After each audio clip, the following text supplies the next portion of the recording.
Perché è importante credere, Giorgio? Cioè, uno dice, se tu credi in me che io sono il figlio di Dio, tu sei salvo. Perché questo? Perché lui si incarna e diventa uomo. E non è successo mai nella storia del mondo. In 5 miliardi di anni che c'è il mondo, non si è mai incarnato la divinità. Ha personificato Krishna, Buddha, tutte personificazioni, Giovanni Battista, Pinco Palla, tutte personificazioni. Lì si è incarnato la divinità, è diventato uomo Dio. Non si è materializzato Adoniesis da Abramo. Lì si è materializzato, però era nella cioè era beato, no? Quindi non ti impone di credere, per chi non l'ha visto, ma io mi sto incarnando, sono nato, cresciuto, cammino sull'acqua, comando aria, acqua, terra e fuoco, risuscito i morti, sono padrone della vita e della morte e te lo dimostro fisicamente, scientificamente, con tutti i crismi dell'umana natura, proprio fisico. Quindi se credi in me, io ti salvo. Addirittura si sposa.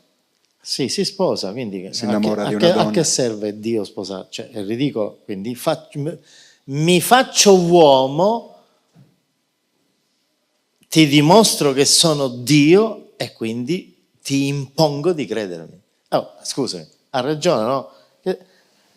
Ti impongo, ti dico, se credi in me ti salvi, però quel credere è anche attivista, cioè che devi credere e devi fare quello che faccio io, no credere, sì ti credo e me ne vado a rubare.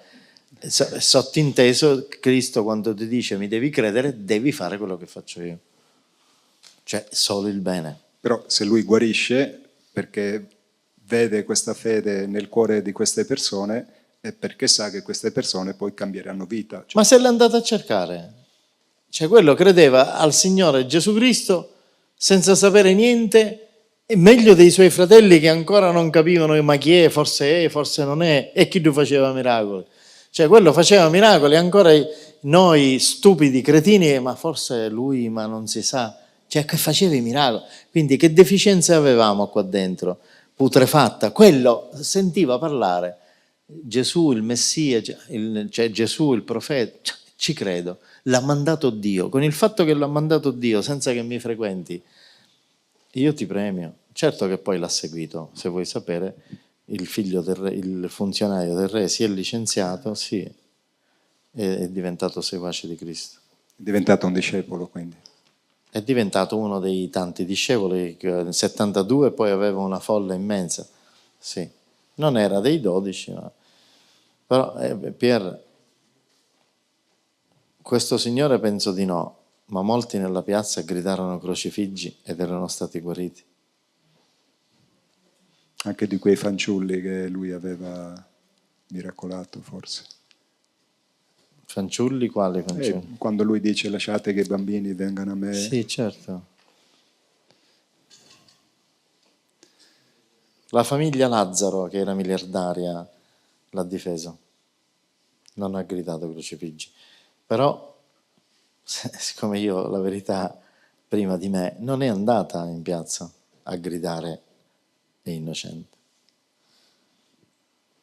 Non c'è andata a gridare crocifiggi, va bene, ma la famiglia Lazzaro, che gli ha resuscitato a tuo figlio, scusa, cavolo, il minimo che poi, ma siccome aveva interessi miliardari, non è andata a dire è innocente.